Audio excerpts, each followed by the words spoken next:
ॐ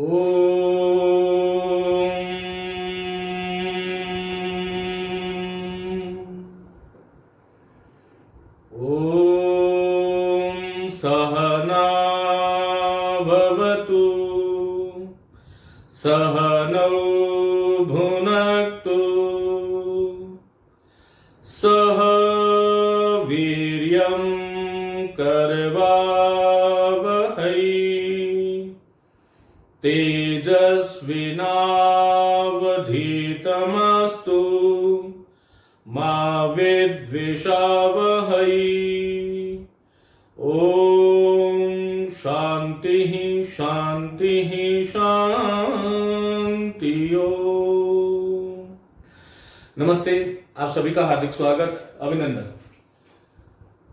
पूर्व की कक्षा में हमने संस्कृत भाषा और व्याकरण का सामान्य परिचय की हमने बात करी थी। वहां पर मैंने आपको संस्कृत और व्याकरण की व्युत्पत्ति और साथ ही संस्कृत और व्याकरण का संक्षिप्त परिचय मैंने आपको दिया था। विद्यार्थियों, आज हम बात कर रहे हैं संस्कृत व्याकरण के आधारभूत प्राण स्वरूप, या यूं कहूं कि संस्कृत व्याकरण के अधिष्ठाता, जिनको हम संस्कृत व्याकरण में माहेश्वराणी सूत्राणी कहते हैं। तो आज हम यही हमारा बिंदु होगा, जिससे एक तो ये ध्यान रखिएगा कि यदि हम परीक्षा की दृष्टि से या पाठ्यक्रम की दृष्टि से बात करूं मैं, तो मुझे संस्कृत में ऐसी कोई भी परीक्षा नहीं दिखी आज तक जिसमें इस टॉपिक से लेके कोई प्रश्न न किया गया हो। संभव ही नहीं है। आमतौर पर जिसे हम संस्कृत वर्णमाला कहते हैं, हिंदी की वर्णमाला की जब हम बात करते हैं तब क वर्ग, च वर्ग, ट वर्ग, ट वर्ग, प वर्ग इस प्रकार से होता है, लेकिन ये संस्कृत की माहेश्वर सूत्र जो है वो संस्कृत की वर्णमाला है। अब देखिएगा, ये जो है अपन यहां से शुरू करते हैं आज की क्लास। इसमें पहला शब्द आपको ध्यान से देखना है, माहेश्वराणी सूत्राणी। देखिए, माहेश्वराणी सूत्राणी ऐसा क्यों कहा गया? क्योंकि मेरे साथ साथ आप लोग लिखिएगा, महेश्वरात आगतानि इति माहेश्वर सूत्राणि। महेश्वरात आगतानि इति माहेश्वर सूत्राणि। अब देखिएगा, भगवान महेश्वर से आए हुए हैं। महेश्वर मानी महान धन ईश्वर। महेश्वर शब्द जो है वो भगवान शिव का पर्यायवाची है। महेश्वर से आए हुए हैं, जो इसलिए कहते हैं माहेश्वराणी सूत्राणी। यहां मैं बार बार आपको ये बता रहा हूं कि इसको कुछ लोग महेश्वर सूत्र कहते हैं। ये महेश्वर सूत्र नहीं है। महेश्वर सूत्र का तो अर्थ होता है भगवान शिव के सूत्र, जबकि ये भगवान शिव से आए हैं और इसको प्राप्त किसने किया? पाणिनि ने। इसलिए महेश्वरात आगतानि इति माहेश्वराणी सूत्राणी। हमें ये ध्यान रखना है कि ये मां है, ये म नहीं है। चलिए विद्यार्थियों, आगे हम बात करते हैं। हमने माहेश्वर शब्द की बात करी कि इसको माहेश्वराणी कहना है। दूसरा सूत्राणी। सूत्राणी जो शब्द है या बहुवचन है, क्योंकि माहेश्वराणी आया है। संस्कृत व्याकरण में ध्वनि साम्य होता है। यहां पर नी है तो आपको यहां पर भी जैसे माहेश्वराणी सूत्राणी कथि संति, इस प्रकार से प्रश्न आता है। या माहेश्वराणी फिर आपके रिक्त स्थान आएगा, फिर संति, तो माहेश्वराणी सूत्राणी, इस प्रकार से हमें समझना चाहिए कि चतुर्दश माहेश्वराणी सूत्राणी। चलिए, अब यहां पर ये सूत्र क्या है? संस्कृत की व्याकरण पढ़ने वाले को बार बार ये सूत्र शब्द आता है। तो आज हम आरंभ में 5 मिनट इसी सूत्र शब्द की बात करने वाले हैं कि सूत्र शब्द कहते किसे हैं। मित्रों, यदि मैं ये कहूं कि पूरी की पूरी पाणिनि की जो अष्टाध्यायी है वो सूत्रों में है, तो जैसा कि मैंने आपको जब व्याकरण का परिचय दिया था तब मैंने आपको व्याकरण के त्रिमुनि बताए थे, पाणिनि, कात्यायन और पतंजलि। पाणिनि जो है वो सूत्रकार है, कात्यायन जो है वो वार्तिककार है, और पतंजलि जो है वो भाष्यकार है। तो पूरी की पूरी जो हमारी अष्टाध्यायी, जिसमें 3978 सूत्र है। अब ये सूत्र होता क्या है? वैसे आमतौर पर हम सूत्र को कहते हैं धागा, लेकिन ये सूत्र यहां पर पारिभाषिक शब्द है। पूरी व्याकरण सूत्रों का ही एक समुच्चय मात्र है। तो आइए, हमने माहेश्वराणी की बात करी, अब हम सूत्र की बात कर लेते हैं। सूत्र का लक्षण निर्धारित करते हुए हमारे संस्कृत के आचार्य ने लिखा है, मेरे साथ साथ आप लोग लिखिएगा कि अल्पाक्षरम असंदिग्धम सारवत विश्वतोमुखम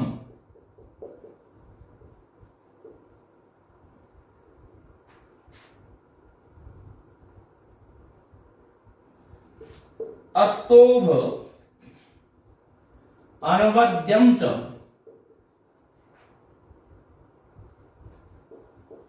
सूत्रम सूत्रविदो विदुः। देखिए, सूत्र के कुछ लक्षण हैं और ये सूत्र कैसा होना चाहिए, ध्यान रखिएगा। जीवन में आज एक बार आप ये समझ लो कि सूत्र कहते किसे हैं, तो उसके लिए ये एक श्लोक है, इसको देख के डरना नहीं, संस्कृत बहुत मधुर भाषा है।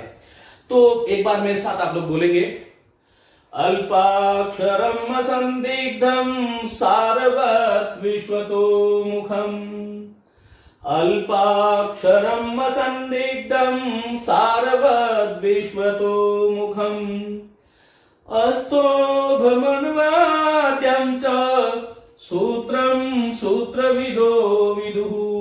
अब यहां पर देखिएगा, पहला जो है हम सूत्र के लक्षण जानते हैं कि भाई सूत्र में अल्पाक्षर मानी अल्प अक्षर होना चाहिए। अल्पाक्षरम, अल्प होते हैं जिसमें अक्षर, मानी कि कोई बहुत बड़ी इतनी चीज है उसको हम छोटे से शब्दों में कह दें, वही तो सूत्र है। तो सूत्र की पहचान यही है कि उसमें कम से कम अक्षर होने चाहिए। जैसे हम कोई भी एक सूत्र ले लेते हैं, जैसे आप लश्कत्वदित्य दे लीजिएगा या चुटू एक सूत्र है। अब देखिएगा, भगवान पाणिनि या महर्षि पाणिनि ने केवल एक यह कहा चुटू। अब ये चुटू का मतलब ऐसे सामान्यतः देखते हैं तो वो समझ ही नहीं आता, लेकिन देखिएगा ये चुटू जो है वो इत्संज्ञा करने वाला सूत्र है। इसमें चू का मतलब, जैसा कि हम जानते हैं, चू का मतलब होता है चवर्ग। तो चवर्ग में 5 वर्ण आ जाएंगे, च छ ज ज ज य, और टू मनी टवर्ग, पूरा का पूरा टवर्ग। अब यहां पर प्रत्यय के आदि में स्थित चवर्ग और टवर्ग की इत्संज्ञा कराने वाला जो सूत्र है वह चुटू है। अब हमें यह ध्यान रखना है, मैंने कहा कि सूत्र की सबसे बड़ी पहचान क्या है, अल्पाक्षर, मानी उसमें अल्प अक्षर होना चाहिए, अक्षरों की पुनरावृत्ति नहीं होनी चाहिए। लेकिन अल्प अक्षर का मतलब ये नहीं है कि वो संदिग्ध हो, इसलिए हमारे ऋषि ने, हमारे आचार्यों ने कहा कि भाई अल्प अक्षर के साथ में क्या होना चाहिए, वो असंदिग्धम, मानी उसमें कोई किसी प्रकार का संदेह से रहित होना चाहिए, वह अस्पष्ट नहीं होना चाहिए। हमारे यहां पर बहुत सारे विधान है, मैं आगे जैसे जैसे अपन आगे बढ़ेंगे, प्रयास मेरा यह है कि संपूर्ण संस्कृत व्याकरण इस प्लेटफॉर्म से मैं आपको दूं और आप घर बैठे निःशुल्क रूप से इसको पढ़ें। तो असंदिग्धम का मतलब क्या है कि उसमें कोई संदेह नहीं हो। जैसे हम एक सूत्र है, हलन्त्यम सूत्र है। अब हलन्त्यम सूत्र का तात्पर्य तो केवल इतना ही हो गया कि हल है जिसके अंत में, लेकिन नीचे वृत्ति में क्या लिख दिया गया कि सूत्रेषु अदृष्टम पदम सूत्रांतराद अनुवर्तनीयम सर्वत्र। सूत्र में नहीं दिखाई देने वाले पद को दूसरे सूत्र से अनुवृत्ति कर लेनी चाहिए। मेरा कहने का मतलब यह है कि उसका ये लक्षण है कि वह असंदिग्ध होना चाहिए। इसके लिए कुछ व्याकरण के नियम बना दिए, नीचे वृत्ति लिख दी, भाई इसमें हलन्त्यम में यदि तो संदेह लग रहा है, क्योंकि हलन्त्यम का तो वैसे तो अपूर्ण हो गया ये, इसलिए उपदेश हलन्तम इत स्यात्, इस प्रकार से हमें इसका करना चाहिए। चलिए, तो पहला था अल्पाक्षरम, फिर आया असंदिग्धम, और फिर असंदिग्ध के साथ में क्या चीज जोड़ दी कि सारवत होना चाहिए, ये सारवान होना चाहिए। देखिए, सारवत पुलिंग नपुंसकलिंग है, सारवान पुलिंग है, और सारवती जो है वो स्त्रीलिंग है। यहां पर ये जो सूत्र शब्द है, सूत्रम सूत्रे सूत्राणि, जैसा कि आप देख रहे हैं, गृहम गृहे गृहाणि, तो ये नपुंसक का प्रयोग है, तो सारवत का प्रयोग किया गया। वो द के कारण जो है, व के कारण जो है, वह जो था वो संधि नेमों से द बन गया। तो सारवान होना चाहिए, मानी वो सार्थक होना चाहिए, वो उसमें किसी प्रकार का कोई वो नहीं होना चाहिए। फिर कहते हैं कि विश्वतोमुखम, चौथा लक्षण है कि विश्वतोमुखम मानी सर्वतो प्रभावी होना चाहिए। विश्वतोमुखम, सभी दृष्टि से देखा जाए तो वो प्रभावी होना चाहिए। सर्वतोमुखम, विश्वतोमुखम। फिर कहते हैं कि अस्तोभ, अस्तोभ का अर्थ है कि संदेह से रहित होना चाहिए। अस्तोभ मानी संदेह से रहित होना चाहिए। देखिए मित्रों, सूत्र का लक्षण की बात कर रहे हैं, अल्प अक्षर वाला होना चाहिए। जितने भी सूत्र आप देखोगे उसमें अल्प अक्षर होंगे। हमारे आचार्यों ने कहा वो असंदिग्ध होना चाहिए, सारवत होना चाहिए, विश्वतो मुखम, और फिर कहते हैं अस्तो, मानी उसमें किसी प्रकार का कोई संदेह नहीं होना चाहिए। और फिर लास्ट जो छठा लक्षण है वो क्या है, अनवद्यंच, मानी कि वह प्रशंसनीय होना चाहिए, वह दूषण से रहित होना चाहिए, दोष से रहित होना चाहिए। इस प्रकार सूत्र के ये 6 लक्षण हमने यहां पर पढ़े। महेश्वराणी की हमने बात कर ली कि महेश्वराणी इस शब्द की व्युत्पत्ति क्या है, महेश्वरात आगतानि इति महेश्वराणी। और सूत्र किसे कहते हैं, तब ये ध्यान रखिएगा, ये कोई बहुत बड़ा चीज नहीं है, इसको आप बहुत इजी 2 4 5 बार जब बोलोगे तो सीख जाओगे। चलिएगा, अब ये तो गया सूत्र का लक्षण। अब यहां पर देखिएगा एक चीज हम और पढ़ते हैं कि भाई ये जो सूत्र का लक्षण है, तो कितने प्रकार के सूत्र हैं जो संस्कृत व्याकरण में प्रयुक्त हुए हैं, मानी कि संस्कृत व्याकरण में कितने प्रकार के सूत्र हैं। तो विद्यार्थियों, संस्कृत व्याकरण में देखिएगा 6 प्रकार के सूत्र हैं। कहते हैं कि संज्ञा च परिभाषा च विधिर नियम एव च, मेरे साथ साथ लिखिएगा, विधिर नियम एव च अतिदेशो अधिकारश्च षड्विध सूत्र स्मृतम। ये 6 प्रकार के सूत्र हैं। मैं इनकी विशेष व्याख्या यहां पर आज नहीं करूंगा, केवल नाम आपको बताऊंगा। जो है प्रयास ये करेंगे कि इसका जो इस वीडियो के नीचे जो है मैं व्याख्या के अंदर इसकी जो है इस प्रकार की कुछ चीजें जो होगी उनकी व्याख्या भी लिखूंगा। अब देखिएगा ये कहा गया है यहां पर कि संज्ञा च परिभाषा च विधिर नियम एव च अतिदेशो अधिकारश्च षड्विध सूत्र स्मृतम। संज्ञा च परिभाषा च विधिर नियम एव च अतिदेशो अधिकारश्च षड्विध सूत्र स्मृतम, षड्विध सूत्र स्मृतम। कहते हैं कि कुछ सूत्र हैं जिनको हम संज्ञा सूत्र कहते हैं, और यदि मैं बात करूं तो आपके 3rd ग्रेड और 2nd ग्रेड में संज्ञा सूत्र, परिभाषा सूत्र और एक जो है अधिकार सूत्र और विधि सूत्र, ये 4 सूत्रों से अपना काम चलता है। देखिए संज्ञा सूत्र का मतलब क्या है, जो संज्ञा और संधि का ज्ञान कराने वाले हैं। संज्ञा एक चीज है, किसी चीज की संज्ञा होना, जैसे मेरा नाम जो है वह संज्ञा है और मैंने उसको धारण किया तो मैं संजी हो गया, ये ध्यान रखिएगा। तो यहां पर संज्ञा सूत्र होते हैं। दूसरा सूत्र जिसको हम परिभाषा सूत्र कहते हैं, फिर विधि सूत्र है, फिर नियम सूत्र है, अतिदेश सूत्र है, अधिकार सूत्र है। ये 6 हो गए, देखिएगा 1 2 3 4 5 और 6, माने कि संपूर्ण संस्कृत व्याकरण में 6 प्रकार के सूत्र होते हैं। इसमें अधिकांश जो है वो संज्ञा और परिभाषा, मानी किसी चीज की परिभाषा और संज्ञा, मानी संज्ञा और संधि का ज्ञान कराने वाला, विधि सूत्र, नियम सूत्र, अतिदेश सूत्र और अधिकार सूत्र, ये 6 प्रकार के सूत्र कुल मिलाकर के पूरी व्याकरण में 6 प्रकार के सूत्र हैं। चलिए मित्रों, अब हम यहां से बात करते हैं कि हमने अभी तक बात करी महेश्वराणी और सूत्राणी। सूत्र शब्द को हमने थोड़ा विस्तार से समझा, जो कि बहुत आवश्यक है। इसको आप ठीक ढंग से बार बार स्मरण कीजिएगा, और हमेशा हमें ध्यान रखना है कि संस्कृत व्याकरण में 6 ही प्रकार के सूत्र होते हैं, सूत्र के लक्षण होते हैं, और संस्कृत की जो वर्णमाला है उसका नाम महेश्वराणी सूत्राणी है। चलिए हम आगे चलते हैं। शुरू करता हूं मैं विधिवत रूप से संस्कृत की व्याकरण। विद्यार्थियों, मैंने जैसा कि आपको कहा, आमतौर पर जिसको हम संस्कृत वर्णमाला कहते हैं, उसको यदि मैं वास्तव में कहूं तो संस्कृत की वर्णमाला का मतलब है माहेश्वराणी सूत्राणी। इसका बहुत लंबा कथानक है, लेकिन मैं आपको, क्योंकि ये प्लेटफॉर्म ऐसा है कि आपको कम समय में ज्यादा से ज्यादा कैसे दे पाऊं, ये मेरी यहां पर इच्छा है। तो देखिएगा ये माहेश्वराणी सूत्राणी, इनके पीछे का जो भी रहस्य है, लेकिन इतना ही सत्य है कि महर्षि पाणिनि ने भगवान शिव मणि महेश्वर की जो है तपस्या करी, और उस तपस्या से प्रसन्न होकर भगवान शिव ने एक नृत्य किया, तांडव नृत्य, जैसा कि हम जानते हैं। और नृत्य का जब अवसान हुआ, मानी समाप्ति जब हुई, समाप्ति के उपरांत भगवान शिव ने 14 बार डमरू बजाया। जब वो डमरू बजाया तो उस डमरू से पाणिनि ने कुछ वर्ण सुने और उन वर्णों को उन्होंने लिपिबद्ध कर दिया और यहीं से संस्कृत की वर्णमाला की शुरुआत, जिसको हम माहेश्वर सूत्र कहते हैं। अब देखिएगा, इसके लिए जो है ना एक श्लोक है कि नृतावसाने, मेरे साथ साथ लिखिएगा, नृतावसाने नटराज राजो ननाद ढक्काम नव पंच वारम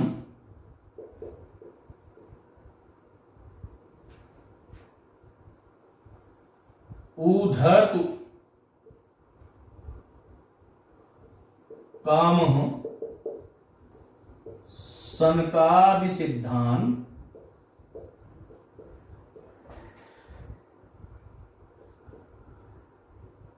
एतत् विमर्शे शिवसूत्र जालम।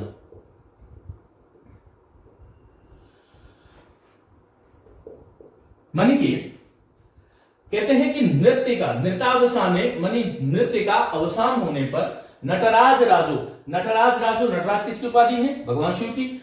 नटराज राज जो है उसने ननाद मणि बजाया, ढक्काम का थे डमरू, कितनी बार बजाया?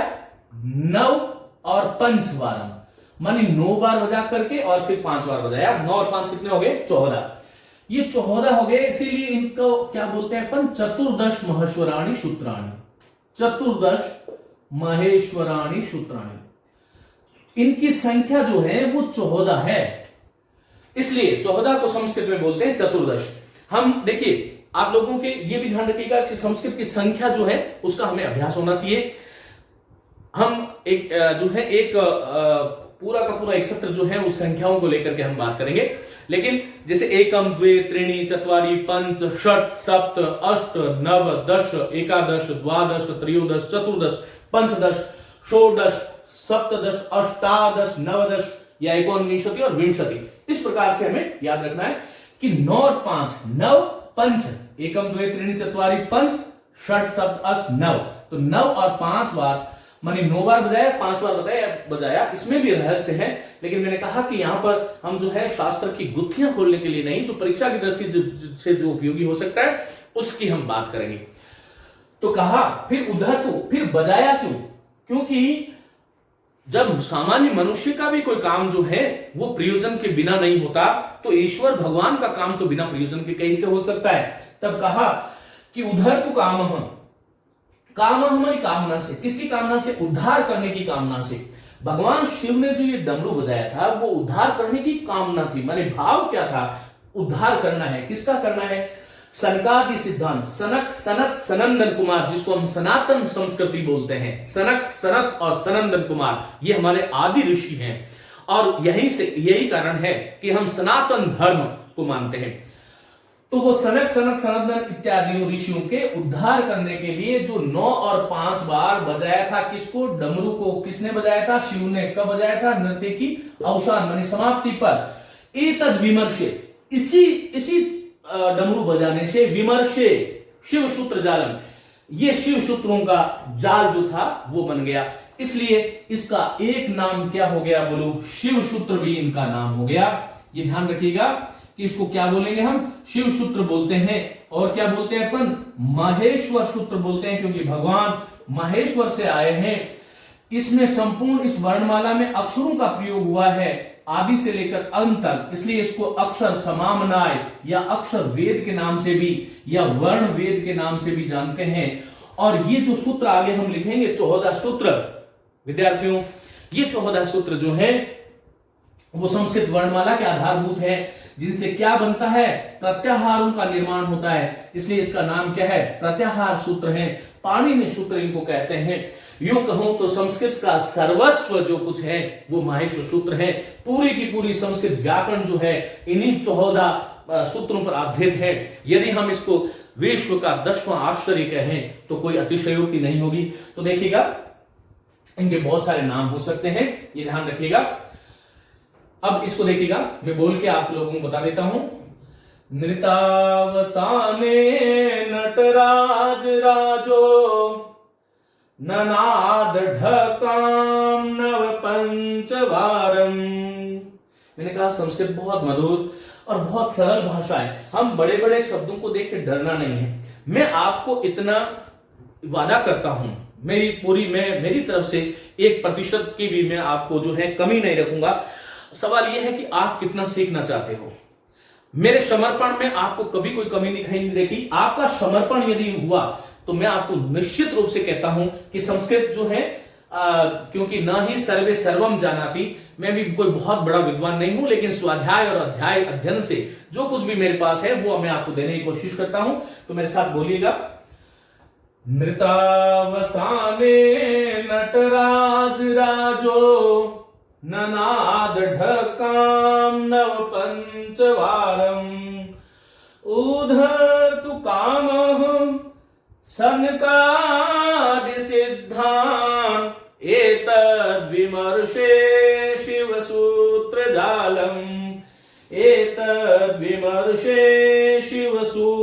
जालम।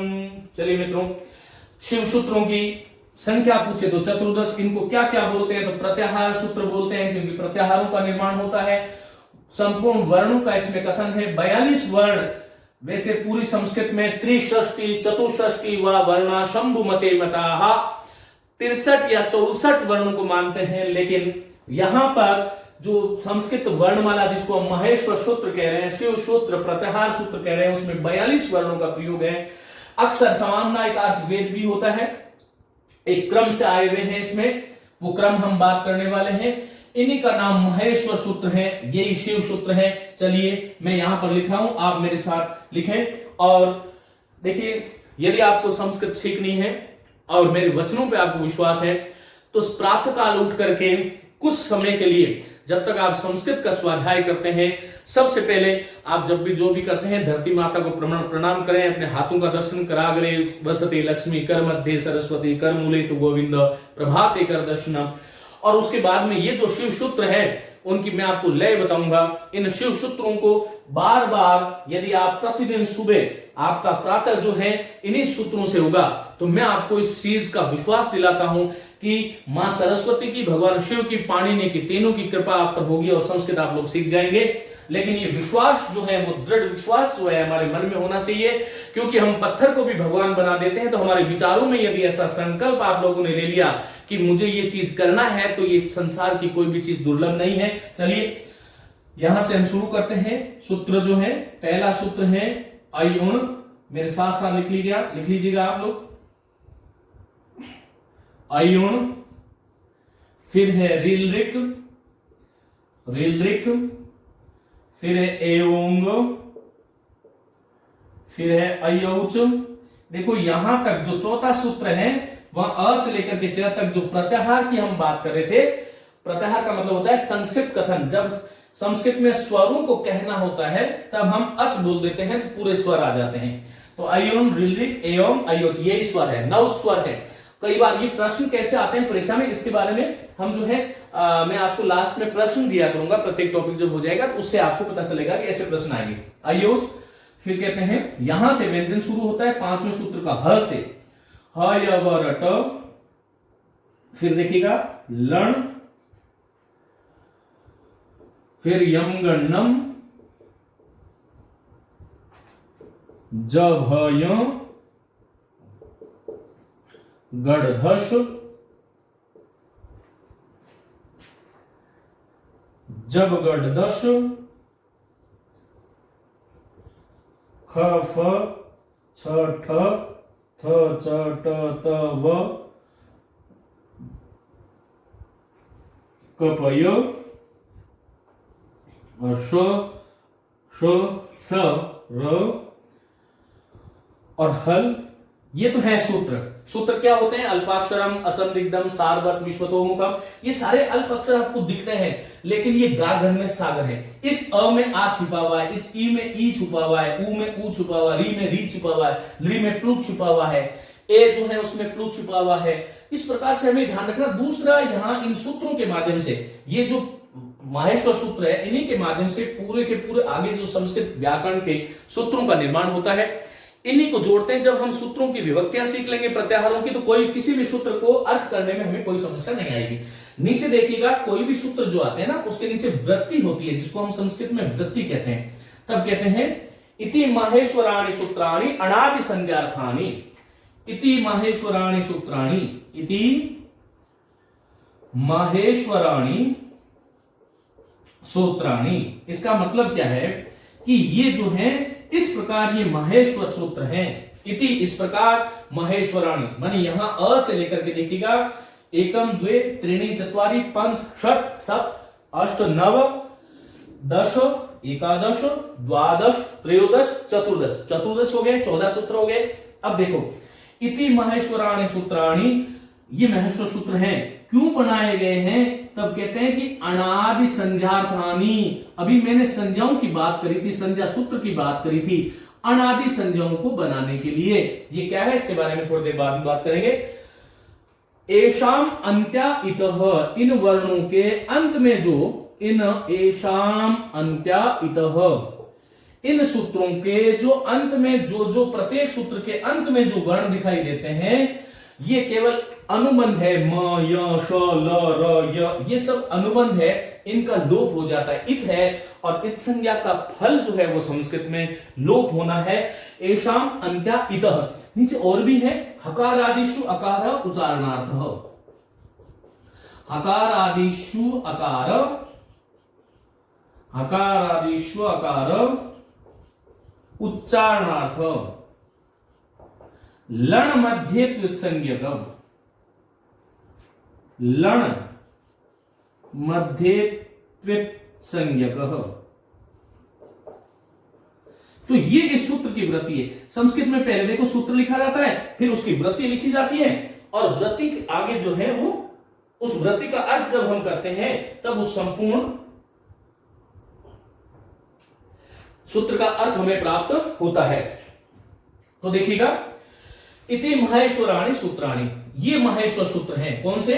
ये ऊपर से वाले। अनादि संज्ञार्थानि, इनका प्रयोजन क्या है? तो अनादि संज्ञा, अण क्या? अ से लेकर के ण तक एक प्रत्याहार बनता है। मैं बार बार कह रहा हूं कि प्रत्याहार का मतलब क्या है? प्रत्याहार का मतलब होता है संक्षिप्त में कोई बात कहना, संक्षिप्त कथन, संक्षिप्तीकरणम। माने कि कुछ कोई बहुत बड़ी चीज है, उसको हम छोटे रूप में कहते हैं, वही संक्षिप्त कथन है।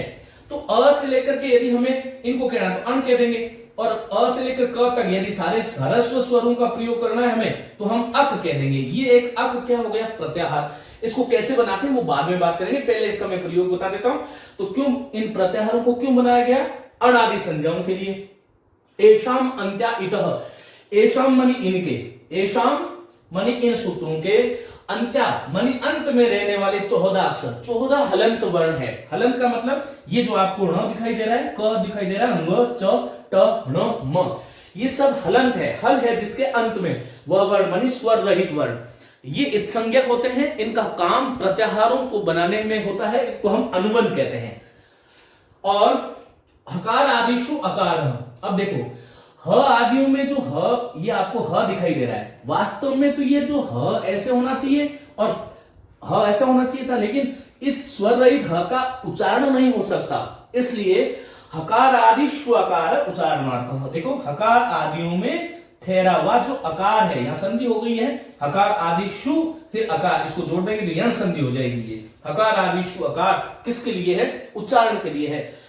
लण मध्यत्व संज्ञक, और लण में जो अकार है, लण कौन सा? देखो ये छठा सूत्र जो ल है, उसमें ठहरा हुआ जो ल में ठहरा हुआ जो अ है, इस प्रकार से ये अनुनासिक जो है, प्रतिज्ञा अनुनासिका, ये जो अ है वो इत संज्ञक है। वो इत संज्ञक क्यों है? क्योंकि एक र प्रत्याहार, वरदराज आचार्य लघु सिद्धांत कौमुदी में वो र प्रत्याहार की सिद्धि, जिसमें र और ल होता है, वो कहां से शुरू होता है? र प्रत्याहार जो होता है वो र से शुरू होगा, और फिर ल के अंत वाला अ, ये मिलकर के र प्रत्याहार का निर्माण हो जाएगा, जिसमें र और ल इन दो वर्णों का प्रयोग किया जाता है। जो अर और अल, जो महर्षि और त्वलकार शब्दों की जो सिद्धि होती है, उरण रपरह, आप लोगों ने सूत्र सुना होगा, नहीं भी सुना तो हम संधि की जब बात करेंगे, ये पूरा यदि आप सीख लोगे तो संधि भी सरल हो जाएगी, समास भी सरल हो जाएंगे, प्रत्यय भी सरल, सारा सब कुछ सरल हो जाएगा आपके लिए। तो ये ल में ठहरा हुआ जो आकार है वो इत्संज्ञक है। हकार आदियों में ह से लेकर के ल तक जिन जिन वर्णों में आपको ख म अ दिखाई दे रहा है, चाहे फ में चाहे छ में, वो सारा का सारा जो है इत्संज्ञक है। चलिए मित्रों, इनको हम बोलते कैसे हैं, इन 14 सूत्रों को हमने बहुत बार देखा। देखिए संस्कृत यदा वयम मारवाड़ी वदामः चेत मारवाड़ी भाषा, यदि वदामः चेत मारवाड़ी मारवाड़ी वक्तव्यम, मारवाड़ी को मारवाड़ी की तरह बोलना चाहिए। यदि हिंदी भाषायाः उच्चारणं कुर्मः चेत हिंदी भाषाया उच्चारणं यादृशी हिन्द्याः प्रकृति वर्तते तद्वत् एव तस्याः उच्चारणं करणीयम्। परंतु यदा वयम संस्कृतस्य उच्चारणं कुर्मः, जब हम संस्कृत का उच्चारण करते हैं तब जो है हमें संस्कृत को संस्कृतवदेव वक्तव्यम, संस्कृत को संस्कृत की भांति ही बोलना चाहिए। तो देखिएगा, संस्कृत देवानाम भाषा आसीत, संस्कृत जो है वो देवताओं की भाषा है। और देवता अ ई उ न ऋ लृ क मैं देखता हूं हमारा शिक्षक वर्ग भी और साथी वर्ग भी, यद्यपि मुझ पर भी कुछ देशी प्रभाव है कुछ शब्दों को लेकर के, परंतु कहते हैं कि ज्ञान अग्नि सर्व कर्माणि भस्मसात् कुरुते अर्जुन। हे अर्जुन, ज्ञान की अग्नि प्रदीप्त जब होती है तो सभी कर्मों को भस्म कर देती है। हम अभ्यासेन या अध्ययनेन सीदति, माने विद्या जो है प्रसीदति, विद्या अध्ययनेन प्रसीदति, विद्या जो है वो अध्ययन से प्रसन्न होती है। कहते हैं रिवीजन ही डिवीजन होता है, जितनी बार रिवीजन इनका करोगे उतना ही डिवीजन आपको अच्छा मिलेगा। चलिए मैं इनकी एक लय दे रहा हूं, उस लय के अनुसार आपको मैंने कहा कि प्रातः काल उठते सबसे पहले ये लय हमारे कानों में गूंजनी चाहिए। मैं शुरू कर रहा हूं। अयुण रील रिक एवं, मेरे साथ साथ बोलिएगा। देखो पहले मैंने 3 को लिया है, अयुण रील रिक एवं, अयुण रील रिक एवं, अयौच है वट लर्ण, फिर 3 को लिया है, अयौच है वट लर्ण। एक तो ये ए है, ये आई है, ये ओ है, ये औ है, हम ए ओ करते हैं। अयुण रील रिक एवं, अयौच है वट लर्ण, यम गणनम झबये गण दश जब गण दस, यम गणनम झबये गण धश जब गण दश, खप छट थ चटतौ, खप छट थ चटतौ, कपये शर हल, कपये शर हल। तो देखिएगा इस प्रकार से आपको इनको बोलना है। एक बार फिर बता देता हूं। अयोन रील रिक एवं, अयो छय वट लर्ण, यम गणनम झबये गण दश जब गण दस, यम गणनम झबये गण दश जब गण दश, खप छट थ चटतौ, कपये शर हल। तो इस प्रकार से आपको इनको जितना आप बोलोगे उतना ही आपको ये सरल हो जाएगा। विद्यार्थियों, इसमें क्या वैज्ञानिकता है, मैं इसको ऊपर वाली लाइन को मिटा रहा हूं। देखिएगा ये क्या है, किस तरह से है, इसको हमें जानना चाहिए। चलिएगा मैं इस वृत्ति को भी एक बार मिटा देता हूं क्योंकि ये हमारी हो गई है। मैं माहेश्वर सूत्र केवल रख लेता हूं और इसके बारे में कुछ जो फैक्ट जो परीक्षाओं में पूछे जाते हैं उसके आधार पर हम बात करेंगे। चलिए, तो अभी तक हमारे जो है माहेश्वर सूत्रों के बारे में हम बात कर रहे थे। अब देखिएगा पहली चीज तो इनका क्रम क्या है।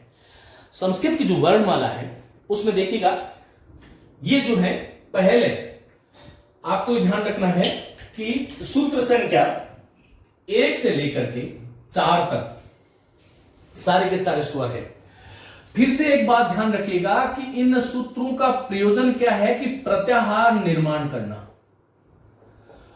और प्रत्याहार का अर्थ मैं आपको बता चुका हूं, संक्षिप्त कथन, मानी कोई बड़ी चीज को छोटे रूप में कहना, प्रत्याहार। अब प्रत्याहार विधायक जो सूत्र है, एक ये प्रश्न बहुत बार आता है परीक्षा में, ध्यान रखिएगा। प्रत्याहार को बनाने, क्योंकि संस्कृत व्याकरण में बिना सूत्रों के कोई काम नहीं होता, इसलिए प्रत्याहार को बनाने का जो सूत्र है प्रत्याहार विधायकम सूत्रम, ऐसा प्रश्न आता है कि प्रत्याहार विधायकम सूत्रम कौन सा है, प्रत्येक तो कौन सा है, तो ये सूत्र ध्यान रखना है कि आदिरंतेन सहेता, आदिरंतेन सहेता, आदि वाले वर्ण को अंत्य वर्ण के साथ में इता इत संज्ञक के साथ में जोड़ देने से जो है प्रत्याहार बनते हैं। अब देखो, जैसे आपको मैं एक कहूं कि संस्कृत में स्वर क्या है, तो स्वर का संस्कृत में मतलब होता है अच। अब अच कहां से कहां तक होगा, अ से लेकर के च तक। अब मैं आपसे परीक्षा में पूछूं कि अच प्रत्याहार में कौन कौन से वर्ण आते हैं। कई बार कुछ स्टेट, कुछ राज्य हैं जिनमें संस्कृत का जो प्रश्न पत्र होता है वो हिंदी माध्यम से आता है, जैसे यूपी टेट में हिंदी माध्यम से आता है, एच स्टेट में संस्कृत माध्यम से आता है, राजस्थान में जो है वो संस्कृत माध्यम से आता है। अलग अलग स्टेट में अलग अलग इसकी वो है। लेकिन जैसे पूछ लिया आपसे कि अच इत्यस्मिन् प्रत्याहारे के वर्णा आयान्ति, कौन कौन से वर्ण आते हैं, आगच्छन्ति। तो देखो अब इसमें अच प्रत्याहार में कौन कौन से वर्ण आएंगे, अ, ई, उ। इनको अण को नहीं गिनना है, ये जो देख रहे हैं देखो ण, क, ङ, च, ट, इनको हम इन वर्णों में सम्मिलित नहीं करते। तो अ, ई, उ, फिर आगे क्या आ गया, री और री, री और ली, फिर क्या है, ए और ओ, ऐ को नहीं गिनेंगे अपन। फिर आई और औ, चे को नहीं गिनेंगे, आई और औ। अब इनको गिनेंगे तो ये 9 है, एक एकम एकम द्वे त्रीणि चत्वारि पंच षट सप्त अष्ट और 9, ये 9 सूत्र है, 9 स्वर है। तो ये हमें ध्यान रखना है कि संस्कृत माहेश्वर सूत्रों के अनुसार यदि स्वरों की संख्या पूछे तो 9 है। मानी माहेश्वर सूत्रेषु कति स्वराः सन्ति, तो 9 स्वराः सन्ति। कौन कौन से हैं, तो ये अ, ई, उ, री, ली, ए, ओ, ऐ, औ। इनमें भी ये देखिएगा अ, ई, उ, री, ली तक ह्रस्व स्वर है और ए, ओ, ऐ, औ जो है वो संयुक्त स्वर या मिश्रित स्वर, ये दो स्वरों से मिलकर बने हैं। अब हमें ये ध्यान रखना है कि पहले क्या आया, देखो ये वर्णमाला बनी कैसे, पहले है सारे के सारे ह्रस्व स्वर, फिर उसको हम दीर्घ स्वर या विशिष्ट स्वर या संयुक्त स्वर कुछ कहें, दीर्घ स्वर। इनको ह्रस्व स्वर कोई एकमात्र एक मूल स्वर, आगे की कक्षा जो है वो वर्ण विचार से संबंधित होगी, उसमें हम बात करेंगे विस्तार से। आज मैं वर्णमाला के बारे में बता रहा हूं। ह्रस्व स्वर आया, फिर दीर्घ स्वर आया, और फिर देखिएगा दीर्घ स्वरों के बाद में क्या आया, ह को एक छोड़ दीजिएगा, प्लस ह कर देता हूं मैं, और फिर आगे देखो य, व, र, ल, तो ये क्या आ गया, अंतस्थ। य, व, र, ल को क्या बोलते हैं अपन, अंतस्थ बोलते हैं, अंतस्थ वर्ण आ गए। अंतस्थ वर्णों का जो क्रम है विद्यार्थियों, वो हिंदी में हमारी जो आदत है वो यरलव्य है। इनका सही क्रम, ये रीट 2011 में पूछा भी गया है, इनका सही क्रम है य, व, र, ल, क्योंकि माहेश्वर सूत्रों के अनुसार जो है यरलव्य नहीं है, य, व, र, ल। इसका भी कोई कारण है, हम आगे जानेंगे उसको जब आगे आएगा। फिर उसके बाद में देखो ये वाला जो सूत्र है, इसमें सभी वर्गों के पंचम वर्ण है, सभी वर्गों के पंचम वर्ण, सभी वर्गों के पंचम वर्ण आ गया है। 5वां वर्ण है, सब जान लेना 5 वर्ग है, क वर्ग, च वर्ग, ट वर्ग, ट वर्ग, प वर्ग। तो 5 वर्गों का 5वां वर्ण देखो, क, ख, ग, घ, ङ, च, छ, ज, झ, य, प, फ, ब, भ, म, क, ख, ग, घ, अंग। ये अंग है, इसको अण, क, ख, गण, ट, ठ, ढ, इस प्रकार से नहीं बोलना है, अंग, फिर ण हो गया, फिर न हो गया। तो यम गणनम, इनका उच्चारण है यम गणनम। तो ये पंचम वर्ण आ गया। फिर देखो इन दोनों सूत्रों में च, छ, ज, झ, प, फ, ब, भ, क, ख, ग, घ, मानी चौथा वर्ण। पंचम के बाद में सभी वर्गों के चौथे वर्ण है। फिर सभी वर्गों के आप लोग देखोगे ये तृतीय वर्ण है, ये सभी वर्गों का तीसरा वर्ण मानी तृतीय वर्ण है, और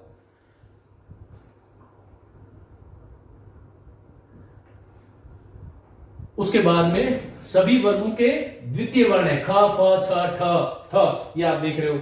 और फिर सभी वर्गों का क्या है, प्रथम वर्ण है, और प्रथम वर्ण के बाद में क्या आ गया, ऊष्म वर्ण आ गया। ये वर्णमाला का हमारा संयोजन है, ये हमें ध्यान रखना चाहिए। ये बहुत सरल चीजें हैं, सामान्य चीजें हैं, लेकिन मैं उन विद्यार्थियों को भी पढ़ा रहा हूं जो सिरे से, नए सिरे से बिल्कुल पढ़ रहे हैं, जो क से पढ़ रहे हैं। तो हमें ये ध्यान रखना चाहिए कि जो हमारी ये वर्णमाला है, जिसको हम शिव सूत्र, माहेश्वर सूत्र, अक्षर समाना, समामना, वर्ण वेद या प्रत्याहार सूत्र, इनको मैं मिटा रहा हूं। इनके बहुत सारे नाम मैं आपको बता चुका हूं, ऐसा क्यों है, तो इनका क्रम है, और इन वर्णमाला जो है उसके वर्णों का क्रम यह है, पहले ह्रस्व स्वर है, फिर दीर्घ स्वर है, जैसा कि आप देख रहे हैं, फिर ह आया, फिर अंतस, फिर सभी वर्गों के पंचम वर्ण, चतुर्थ, द्वितीय, तृतीय, द्वितीय, प्रथम, और अंत में ऊष्म वर्ण है। अब कुछ विशेष बातें हम कर लेते हैं, देखिएगा हमें ये ध्यान रखना है, ये विशेष बातें हम कर रहे हैं। देखिएगा हमें ये ध्यान रखना है विद्यार्थियों कि इस संस्कृत वर्णमाला जो है, इसमें देखिएगा ये माहेश्वर सूत्र जो है, इसमें कौन सा इत्संज्ञक वर्ण है जिसकी 2 बार आवृत्ति हुई है। इत्संज्ञक वर्णस्य, कस्य इत्संज्ञक वर्णस्य द्विवारम आवृत्ति, 2 बार आवृत्ति हुई है, ये प्रश्न आता है। दो बार आवृत्ति किस वर्ण की हुई है, तो आपको ये ध्यान देके देखना है। एक तो न यहां पर आया है और एक न यहां पर आया है, तो किसकी हुई है, न की। मानी इसको न को बताने के लिए हमें क्या करना पड़ेगा, कार जोड़ना पड़ता है। संस्कृत में वर्णों को बताने का तरीका है, क को ककार, ख को खकार, गकार, है ना, इस प्रकार से हम अकारांत, इकारांत, उकारांत इस प्रकार से बोलते हैं। तो ये ण की दो बार आवृत्ति हुई। फिर ऐसा कौन सा वर्ण है, देखो इत्संज्ञक का मतलब अंत में, अंत वाला, और सामान्य कौन सा वर्ण है, सामान्य जिसकी दो बार आवृत्ति हुई है, तो ये देखिएगा एक ह तो यहां पर आया है और एक ह जो है वो लास्ट में यहां पर 14वें सूत्र में आया है। इसका मतलब अंत में इत्संज्ञक जो वर्ण है ण, उसकी दो बार आवृत्ति हुई, और इसके अलावा ह जो है उसकी दो बार आवृत्ति हुई। ये आपको ध्यान रखना है कि हकार वर्णस्य, ह वर्णस्य द्विवारम आवृत्ति, ह वर्ण की दो बार आवृत्ति हुई है। ये चीज हो गई। अब देखिएगा, हम बार बार बात कर रहे थे कि ये प्रत्याहार, प्रत्याहार, तो ये कुछ चीजें थी। हाँ, अब देखिएगा, अब हम प्रत्याहारों की बात करते हैं। तो विद्यार्थियों, सामान्य रूप से अष्टाध्यायी में मेरी बात को ध्यान से सुनना है, 41 प्रत्याहार बनते हैं। लेकिन देखिए, हमारी जो आधुनिक संस्कृत शिक्षा पद्धति जो है वो लघु सिद्धांत कौमुदी आचार्य वरदराज ने जो लिखी है ना, हालांकि बहुत सारे लोग हैं भीमसेन शास्त्री, भैमी व्याख्या, भदोजी दीक्षित इत्यादि लघु सिद्धांत कौमुदी इस प्रकार से लिखे, लेकिन ये महत्वपूर्ण ग्रंथ है लघु सिद्धांत कौमुदी। और उसके अनुसार एक ऋण प्रत्याहार और है, तो कुल अष्टाध्यायी मानी अष्टाध्यायी में जो सामग्री उल्लिखित है उसके अनुसार 42 प्रत्याहारों का निर्माण है। तो आपसे प्रश्न पूछे कि संस्कृत व्याकरण में कति प्रत्याहारा संति, कितने प्रत्याहार हैं, तो 42 है, ये आपको ध्यान रखना है। और यदि 42 ऑप्शन में नहीं आए तो फिर 41 कर सकते हो, ये ध्यान रखना। सामान्य रूप से ये बहुत बार प्रश्न आया हुआ है और 42 ही आपको बताना है। 42 प्रत्याहार बनते हैं। प्रत्याहार का मेरा मतलब क्या है, जैसे देखो अ से लेकर के ण तक मैं अण प्रत्याहार बनाऊंगा, तो अण में क्या आएगा, अ ई उ, ण नहीं गिनेंगे। फिर अ से लेकर के क तक एक प्रत्याहार, अक प्रत्याहार। मैं आपसे पूछ लूं कि अक प्रत्याहार में कौन कौन से वर्ण आएंगे, तो बहुत सिंपल सी बात है कि अ ई उ री और ली, अक सवर्णे दीर्घ, ये संधि में काम आएगा।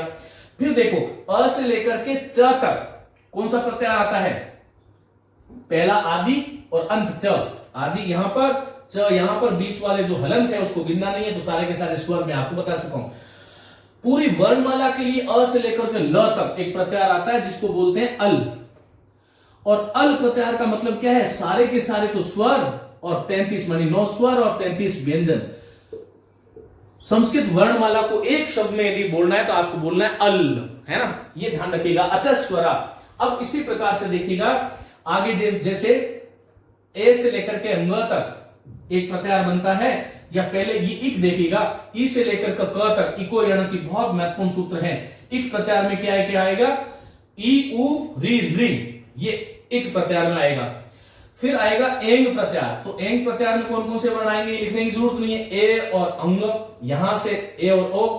फिर एक प्रत्याहार है एच, तो एच प्रत्याहार में चार सूत्र आएंगे, एंगी पर रूपम और एचो आई वायव, अयादि संधि में काम आते हैं, ए ओ आई औ।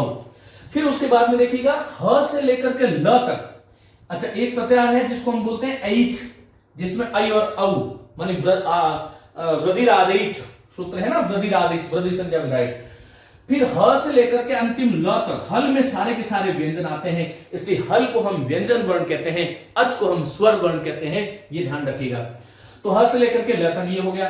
फिर एक बहुत महत्वपूर्ण सूत्र है जिसको प्रत्याहार, जिसको हम यण बोलते हैं, और यण कहां से, देखो य व र और ल, ये बहुत महत्वपूर्ण है और ये पूछा हुआ गया है, बहुत परीक्षा में पूछा है। यणा अंतस्था, यण वर्णों को हम क्या बोलते हैं, अंतस्थ बोलते हैं। अंतस्थ क्यों है, आगे की कक्षा में बात करेंगे। माने य व र और ल, उनका क्रम भी ध्यान रखिएगा, य व र ल, बार बार कह रहा हूं मैं। और फिर देखो य से लेकर के म तक एक प्रत्याहार बनेगा यम, तो यम प्रत्याहार में क्या आएगा, सभी वर्गों के पंचम वर्ण आएंगे। फिर ज से लेकर के श तक, ये झष प्रत्याहार आपसे कोई पूछ ले कि झष प्रत्याहार में कौन कौन से वर्ण आते हैं, तो सभी वर्गों का कौन सा वर्ण है, चतुर्थ वर्ण है। इसको अभ्यास कीजिएगा, आपको और कुछ नहीं करना। फिर एक प्रत्याहार बनेगा जश, जश प्रत्याहार में कौन कौन से वर्ण आएंगे, तो जस लेकर के श तक आएंगे। फिर एक प्रत्याहार बनता है जो है खय, खय प्रत्याहार जो है ख से लेकर के य तक, मानी सभी वर्गों का द्वितीय और प्रथम वर्ण आता है। और फिर एक बहुत महत्वपूर्ण प्रत्याहार है शल प्रत्याहार। इसमें क्या क्या आता है? ऊष्म वर्ण, इसलिए कहते हैं शला उष्माण। सल वर्ण जो है वो ऊष्म वर्णों, शला उष्माण जो अचस्वरा हल व्यंजनानी, तो श स और ह ये चार वर्ण जो है वो ऊष्म वर्ण में आते हैं। वर्णमाला में इस ह को नहीं गिना जाता है, आगे वाले ह को गिनाया जाता है। यदि इन टोटल वर्णों की आप बात करोगे तो ये टोटल वर्ण जो इन अंतिम को छोड़ करके गिनोगे तो ये 43 होंगे, लेकिन 43 में एक वर्ण कौन सा है? ह। इसकी आवृत्ति कितनी बार हुई? 2, तो 43 माइनस 1 करोगे तो कितने वर्ण होंगे? मनी महेश्वर सूत्रों की वर्णमाला जो है उसमें 42 सूत्रों का कथन है, लेकिन संस्कृत की जो पूरी संपूर्ण वर्णमाला जो है उसमें 63 या 64 वर्णों की बात है। इस प्रकार से हमें इनको देखना है और समझना है कि कौन से वर्ण में किस प्रकार से आता है, इनका क्या प्रयोजन है, किस तरह से जो है वो इनकी सिद्धि होती है। अब आगे एक ध्यान रखिएगा, मैं बता रहा था कि 42 प्रत्याहार हैं, लेकिन आगे बड़ी जो परीक्षाएं देने वाले यदि इस क्लास को सुन रहे हैं तो ध्यान रखिएगा, वार्तिक जो है उन वार्तिककारों के मत में एक चय प्रत्याहार होता है। चय कहां से कहां तक होता है? ये यहां तक, जिसमें च ट त मनी वर्गों का प्रथम वर्ण। विद्यार्थियों एक और ध्यान रखो, मैंने यहां पर आपको 42 प्रत्याहार बताए, 42 प्रत्याहार बताए। यहां पर मैं आपको कम क्यों बता रहा हूं? क्योंकि इतने प्रत्याहार जो मैंने लिखे हैं अण, अक, अच, अल, इक, एंग, एच, एच, हल, यण, यम, झष, जश, खय, शल, इन प्रत्याहारों से आपका बहुत आनंद से सोते सोते काम चल जाएगा और ज्यादा की आपको आवश्यकता नहीं है। चाहे संधि पढ़ोगे, चाहे कोई और प्रक्रिया पढ़ोगे संस्कृत व्याकरण में, इससे आपका काम चल जाएगा। तो वार्तिककार ने एक चय प्रत्याहार, देखो अष्टाध्यायी में तो 42, ये ध्यान रखो, अष्टाध्यायी के अनुसार 42, फिर वार्तिकों में एक चय जोड़ लिया तो 42 में एक जोड़ दिया तो कितना हो गया? ये 43 हो गए। फिर उनादि सूत्रों में एक यम प्रत्याहार है, उनादि सूत्रों में एक यम प्रत्याहार है तो कितना हो गया? एक और जोड़ लो तो कितना हो गया? 44। अब यदि आपसे ये पूछ ले कि संस्कृत व्याकरणे आहत्य मानी कुल मिलाकर कति प्रत्याहाराः सन्ति, तो कुल मिलाकर टोटल कितने हैं? तो 44 है। अष्टाध्यायी के अनुसार कितने हैं? 42 ऑप्शन में नहीं है तो 41 भी कर सकते हो, ये ध्यान रखिएगा। लेकिन ऐसा होता नहीं है, 42 से आता है। वार्तिककार के चय प्रत्याहार को जोड़ लेते हैं तो 43 और उनादि प्रकरण को एक यम प्रत्याहार को जोड़ लेते हैं तो 44 प्रत्याहारों का निर्माण हो जाता है। आज की जो क्लास थी उसमें हमने संस्कृत व्याकरण और महेश्वराणी सूत्राणी, इनकी आधारशिला और इनसे जुड़ी बहुत सारी चीजों का अध्ययन किया। आगे की जो कक्षा होगी उसमें हम वर्ण विचार की बात करने वाले हैं और एक हम लोग जो है वो हिंदी की पूरी व्याकरण और हिंदी का काव्यशास्त्र और साहित्य की कक्षाएं भी आपको साथ साथ में देखने को सुनने को मिलेगी। आप लिंक में जाकर के और मैया पाठशाला में जाओगे तो आपको वहां पर लिंक मिल जाएगा। नमस्ते, आप सभी को साधुवाद।